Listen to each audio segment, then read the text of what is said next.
Welcome back to the channel, guys. We might not be forging today, but we are going to focus on the forge. It's actually been an eventful couple of days around here, trying to get the place ready for winter, starting with the pool. I got it drained out. I got to get it cleaned out, filled back up with a little bit of water so that the walls don't collapse over the snowfall. Got the forge area kind of reorganized, reset up in a better way that I like it, and a better way, what I think is going to be a better way for efficiency and keeping it dry and warm this winter, because as you know, it's pretty well outside. It is covered, thankfully, but it's used tin, so it's got some holes in there and stuff like that, so we're going to have to go through that. But probably the biggest thing that I'm most excited about that has happened these last couple of days is this. We finally got our power fixed. We got all new lines going to the house. We upgraded to a 200 amp service from a 60 amp service. And when I tell you it's nice, like, oh man, it's so nice. So before, I'm sure a lot of you guys remember, it was just it was two fuses. It was two 60 amp fuses. Now we got this whole bad mamma jamma. We got the main disconnect. We have surge protector for both the house and you called it shed, it's the barn. We have the house, which has the 200 amp service going to it. The shed right now only has a 20 amp service going to it, just because of the wire that's in the ground. The wire that's in the ground, and I believe you said the box, the actual circuit box that's in there. Oh, can I do this one-handed? Got it. And the circuit box that's in there isn't good enough, basically, to support the 200 amp, which is fine. Like, that's why I put the bigger conduit in the ground when I had to redo that. You guys remember when I had to redo all this conduit and all this pipe and everything like that? Or all this wire and all this conduit? You guys remember that from a while back? I made that bigger so that I could pull heavier gauge wire in when I decided to get 200 amp service to the barn. That way I can, potentially start running three-phase, start running those bigger pieces of equipment, those 240, start building out an actual shop to forge in versus, don't get me wrong, this has worked. I've made this work. But instead of just the 110 that comes in here that operates stuff, gets a little laggy, I can upgrade the breaker box here, get actual 200 amp service in here, do a concrete floor in here, and have an actual shop. Even if the shop isn't in here, and the shop's out in the carport, the little shed I got out there, I'm super happy with that too, because that means I can get big power hammers. And a fly press is a fly press, that's just by hand, but I can get those heavier pieces of equipment as time goes on. Not saying I'm going to upgrade it right now, not saying I'm going to upgrade it next year, but as I get better, as things get better, as this starts to grow, I'll have the capabilities to keep up with it with the electric. Same with our house. Now we can get a mini split. Now we can get a tankless water heater, giving ourselves room, giving ourselves comfortability, not using 4 window units to try to cool our house. Just becoming more efficient. That was a big thing. That's why we spent the big money on upgrading versus just replacing existing, because we wanted to have the capability to upgrade later on. Enough ranting, enough going on about it. What I want to get done today, I got some time here, is I want to build this hood. So I kind of mocked it up so I could see what I got going on. I have a general idea of what I'm going to do. The hood's only going to be about this tall, which is 24 inches. Yeah, 24 inches tall. And then the hood will obviously come up here, and then I'll vent it out somewhere in here in the tin. I also want to cover up this whole area with another layer of tin, because I had to move the anvil a little bit and it falls right on the anvil. So I don't really want this thing getting soaking wet. Yeah, it's a $160 Harbor Freight anvil, but I'm a government employee And guess what? Shut down right now. The government. So I'm not getting paid. So I'd like to try to make the things that I have last. Not only that, but like it's my first anvil. It's a good little anvil. I'm not gonna lie to you. It's a good little anvil to start. Yeah, it's not a 200-pound Peter, right? But eventually I'll get there. Eventually I'll get to that point. So I had 2 bubblers already today, so I'm a little caffeined up and a little chatty. So let's get right into it. I'll set you guys up. Start trying to get this hood. It's just a very temporary hood, guys, okay? So don't come at me in the comments like, oh, it's gonna burn down, it's gonna melt. There's not that much heat going into it. Tin will be just fine. All I need is a way to vent the smoke. That's all I want, because it gets really smoky in here. When I had it over here by the end, now I got it tucked back further, it's gonna get even smokier. So I want a way to vent the heat, or vent the smoke out of here while maintaining heat and keeping it clean and a big open workspace. So stop talking. Stop talking, Tom. Just start the montage.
All right, well, I got a little like hood wall type thing put up on it, wrapped around, got this covered up.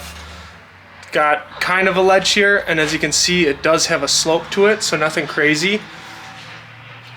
I mean, let's see if it works. I guess I got some just junk here.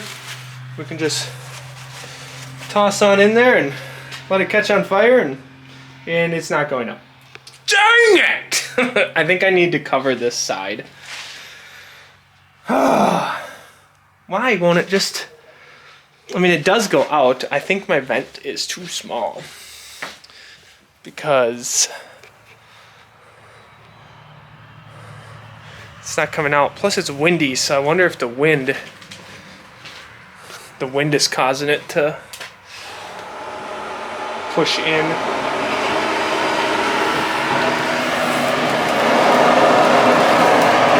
I mean, once I get the fire going, it kicked it up, but that initial startup is heckin' smoky.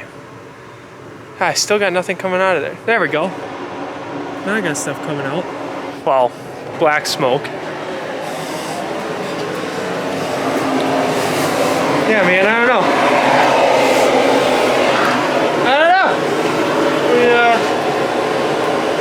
We're just gonna have to go with it and see if it ends up working out for us or not. Cause like, it is flowing. I think I just need to, I don't know what I need to do. I think it's gonna vent. I do. I just think I'm being picky about it, or I need a bigger vent.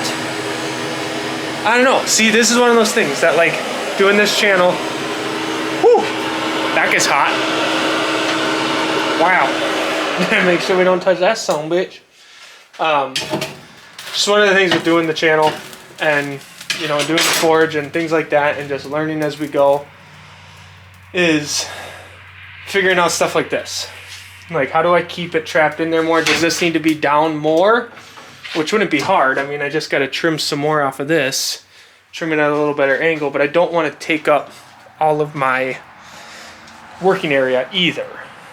But I think if I bring this down another, like, inch and cut it down, because that's warm. Plus that, like, I wonder if I don't wrap a little bit of tin over there. I don't know, guys. I think it'll work. I think I'm just being picky about it. You know, kind of anal about it. If anything, I'll get one of those little fans. Because, like, that's warm. So, I mean, that's pulling heat out. It's definitely pulling heat out. I wonder if it's too small. It's probably too small. Let's be real. I probably fudged it up there. I think it's going to be good enough for forging. I do. That was a lot of smoke. And typically your forge isn't that smoky. So, I mean, how much effort do I put into it here? Like, let's take this. Let's take this guy and try it out.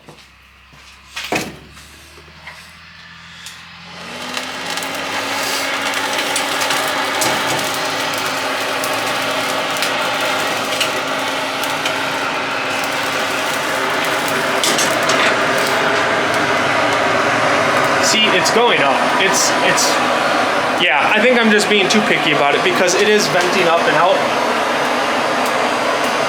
Especially now that, like, it's more or less smoky, it's actually venting out.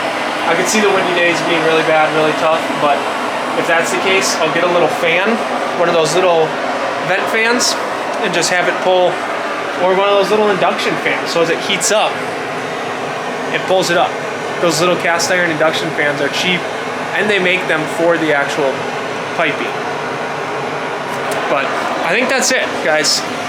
I think that's where I'm gonna leave it today. Is right there.